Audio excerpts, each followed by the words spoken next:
오늘 아침 우리 같이 묵상하면서 은혜 나누실 하나님의 말씀은 신약성경 유다서 1장 1절 말씀입니다. 예수 그리스도의 종이요 야고보의 형제인 유다는 부르심을 받은 자 곧 하나님 아버지 안에서 사랑을 얻고 예수 그리스도를 위하여 지키심을 받은 자들에게 편지하노라. 아멘. 사도들의 편지의 서문을 살펴보면 공히 그들은 예수 그리스도의 종이라는 표현을 써서 자신들을 소개하고 있습니다. 그리고 그들이 깃들이는 인사는 그 편지를 받는 교회와 성도들을 향하여 하나님과 예수 그리스도로부터 오는 평강과 은혜로 인사하는 것입니다.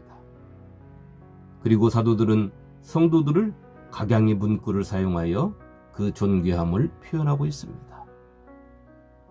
사도 바울은 성도를 그리스도 예수 안에서 거룩하여진 자, 그리스도의 은혜로 부르신 자, 그리스도 안에 있는 신실한 자, 하나님께서 택하신 자로 표현하고 있으며 예수님의 형제 야고보는 내 형제들아 라는 표현으로, 사도 베드로는 하나님이 미리 하신 자, 성령이 거룩하게 하신 자, 예수 그리스도의 핏뿌림을 얻기 위해 택하심을 받은 자, 보배로운 믿음을 함께 받은 자, 이렇게 표현하고 있으며 사도 요한은 택하심을 받은 자로 표현하고 있습니다.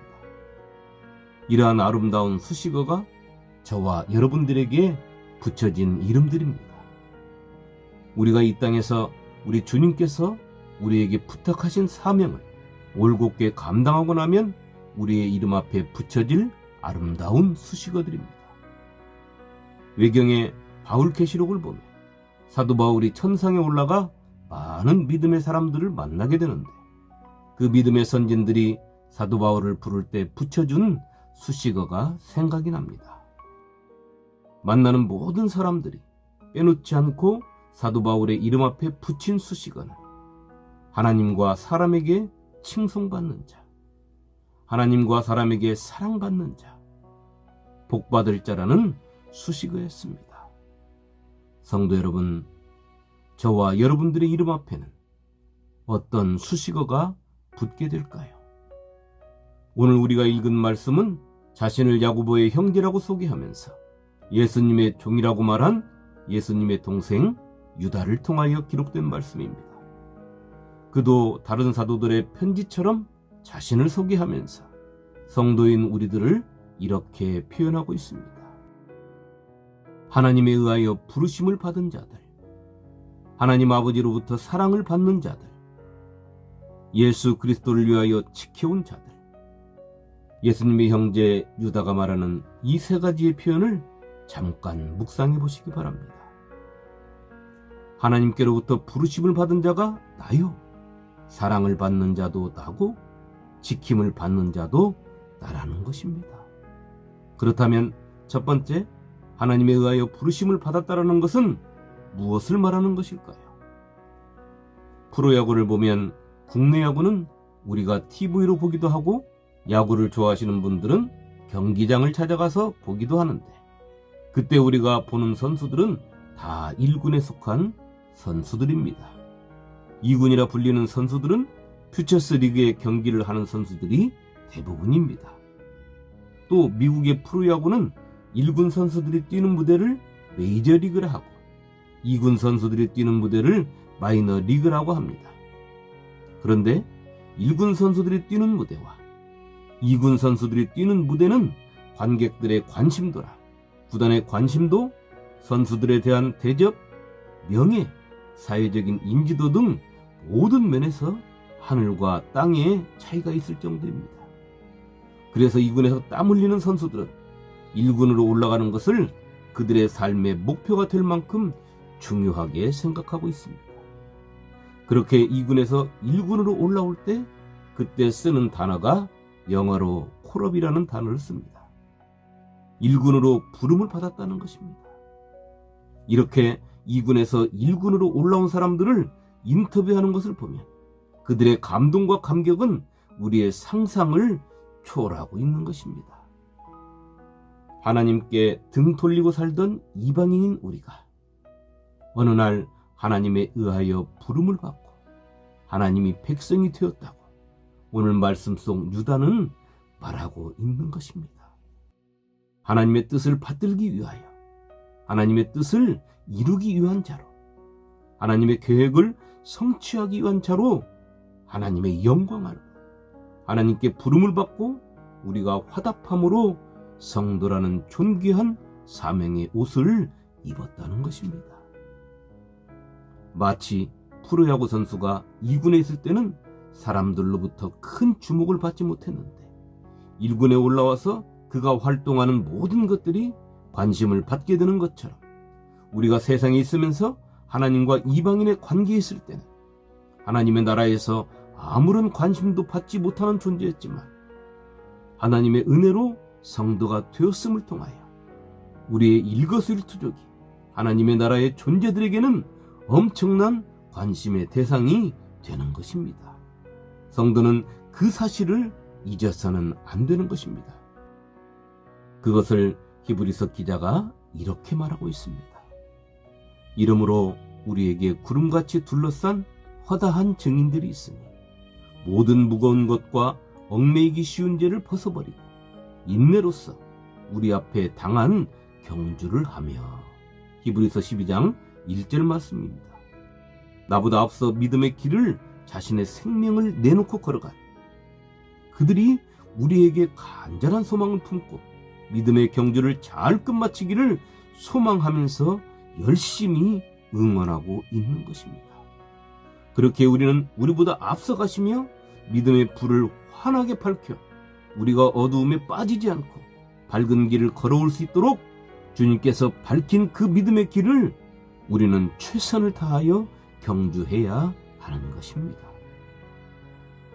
우리가 그렇게 존귀한 자들이기에 또 수많은 사람들의 기대를 한 몸에 지닌 자들이기에 그리고 생명을 살리는 사명을 감당하는 자들이기에 우리를 당신의 생명으로 맞바꾸고 그 무엇으로도 지워지지 않는 당신의 피로 씻어서 우리를 부르신 것입니다.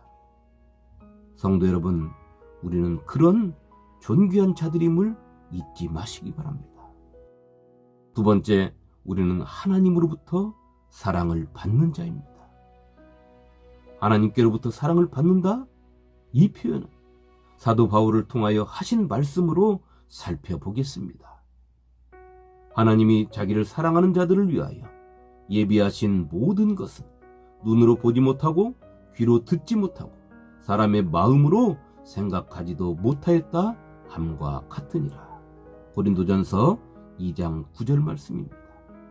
선지자들을 통하여 하시는 하나님의 말씀들을 살펴보면 이스라엘 백성들이 하나님을 떠나 이방신과 우상을 섬기는데 정신이 팔려 있었기에 그들에게는 하나님의 영, 성령의 내주하심이 있을 수 없다는 것을 우리는 알아야 합니다. 다시 말해 그들의 눈도 귀도 마음도 하나님의 뜻과 하나님께서 하시는 일에 별다른 관심이 없는 것입니다. 그것은 그들이 하나님을 떠남으로 영은 죽고 육체로 사는 자가 되었기 때문입니다. 그러나 하나님이 사랑하는 자, 곧 하나님을 사랑하는 자는 그 속에 성령의 내주하심을 통하여 하나님의 깊으신 뜻까지도 알고 싶어하고 성령께서 알려주심으로 알게 되는 것입니다. 오직 하나님이 성령으로 이것을 우리에게 보이셨으니 성령은 모든 것, 곧 하나님의 깊은 것까지도 통달하시느니라. 고린도전서 2장 10절 말씀입니다. 이렇게 하나님께 사랑을 받는 자는 하나님께서 아브라함에게 언약하신 대로 자신을 축복하는 자를 하나님께서 대신 축복해 주시고 자신을 저주하는 자를 하나님께서 대신 저주하시며 하나님께서 대신 보응해 주시는 것입니다.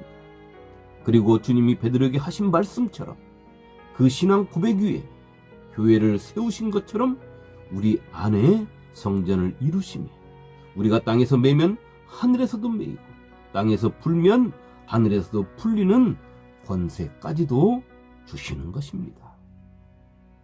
세 번째는 우리는 예수 그리스도를 위하여 지킴을 받아온 자입니다.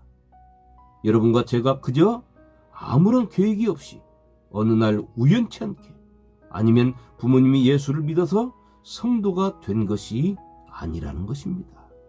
우리는 하나님의 보호하심 속에서 있다가 하나님의 때가 되어 저와 여러분은 성도라는 옷을 입게 된 것입니다. 이러한 사실을 믿고 인정해야 하는 것입니다. 이것이 인정될 때 우리는 비로소 나를 위한 삶에서, 나를 위한 세상에서 벗어날 수 있고 내가 속한 조그마한 방죽 같은 세상에서 살던 내가 대우주를 품고 하나님의 나라를 살 수 있게 될 수 있는 것입니다. 그때부터 우리는 내 삶을 하나님의 영광을 위하여 또 예수 그리스도의 말씀을 따라서 겸손해질 수 있고 섬길 수 있고 낮은 자리에서도 감사하며 어떤 것으로부터도 자유하고 기쁘고 즐겁게 세상에서 천국을 누리며 살 수 있게 되는 것입니다. 이 믿음의 삶을 내가 살려고 해서 사는 것이 아니라 내가 내 스스로 성도임이 인정될 때, 내가 하나님의 나라에 들어와 있음을 느낄 때 나에게 임하는 복인 것입니다. 아무런 공로 없이 받는 것입니다. 아담과 하와가 아무런 공로 없이 하나님의 창조 후 첫 안식에 들어간 것처럼 말입니다. 성도는 세상의 것으로 세상에서 만족하며 사는 사람들이 아닙니다. 하나님의 것으로 하나님의 나라에서 감사하며 기뻐하며 사는 사람들입니다. 예수님의 형제 유다는 우리에게 세 가지를 축복했습니다. 긍휼과 평강과 사랑이 풍성하기를 말입니다. 긍휼과 평강과 사랑은 사람의 것이 아니라 또 이 세상의 것이 아니라 하나님의 것입니다. 그렇기에 우리는 하나님께로부터 이것들을 받아야 하는 것입니다. 그렇다면 이것을 하나님께로부터 받을 수 있는 사람은 누구입니까? 그것은 하나님에 의하여 부르심을 받은 자, 하나님으로부터 사랑을 받는 자, 예수 그리스도를 위하여 지켜온 자, 다시 말해 성도가 받을 수 있는 것입니다. 성도에게는 하나님의 이 세 가지가 있어야 합니다. 우리는 하나님의 긍휼, 자비하심을 입어야 하는 악한 존재요, 연약한 존재입니다. 하나님 앞에 바로 서지 못하고 쓰러질 수밖에 없고 흔들릴 수밖에 없고 때로는 등을 돌리고 마는 그런 존재가 우리인 것입니다. 그렇기에 우리는 하나님의 긍휼하심에 기대야 합니다. 그리고 하나님과 우리 사이에는 항상 화평이 있어야 합니다. 그것은 우리 때문에 화평을 이루시는 것이 아닙니다. 내 속에 예수 그리스도의 피를 발견하시고 참아주심으로 화평을 이루시는 것입니다. 왜냐하면 당신의 피 흘리심을 통하여 하나님과 우리 사이를 가로막고 있던 죄의 담을 헐어내셨기 때문인 것입니다. 또한 하나님의 사랑은 우리가 이 험한 세상 속에서 견딜 수 있고 인내할 수 있고 고통 속에서도 하나님의 이름을 부를 수 있는 힘의 원동력이 되는 것입니다. 그런데 이 세 가지는 나 자신만을 위하여 필요한 것이 아닙니다. 하나님의 긍휼하심과 평강 그리고 사랑을 받은 자는 반드시 그것을 세상에 내놓아야 하는 것입니다. 그것이 성도의 세상 속 삶인 것입니다. 오늘 하루 나는 누구인가를 정확히 묻고 알고 인식하면서 나는 하나님의 부르심을 받은 자요, 나는 하나님께로부터 사랑을 받는 자요, 나는 예수 그리스도를 위하여 선택된 자임을 다시 한번 마음에 새기고 하나님의 긍휼하신 마음과 평화 그리고 사랑을 마음에 품고 세상 속에서 천국을 이루어 사는 복된 성도의 삶이 되시기를 주님의 이름으로 축원합니다. 아멘.